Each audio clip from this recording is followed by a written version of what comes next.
panik atak anı zamanı sırf mən fokuslanım nəfəsə, nəfəs alım, nəfəs verim, nəfəs alım, nəfəs verimdən o keçmir.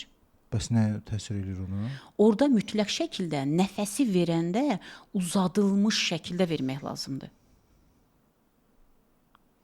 Uzadılmış şəkildə. Uzadılmış şəkildə. Məsələn, necə? Mən bayaq necə dedim? 4 saniyə nəfəs aldım, düzdür? 4.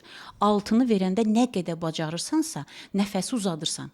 Uzadılmış şəkildə nəfəsi vermək tamamilə bədəni sakitləşdirmək deməkdir. Burada 2 saniyə oradakı ortadakı 2 var idi. 4 alırdım, 2 saxlayırdım, 6-2 verirdim.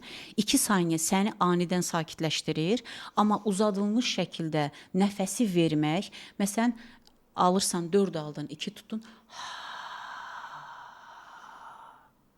Ha şəklindəki nəfəsi veririk uzadaraq. O səni tamamilə panikdən qurtaracaq.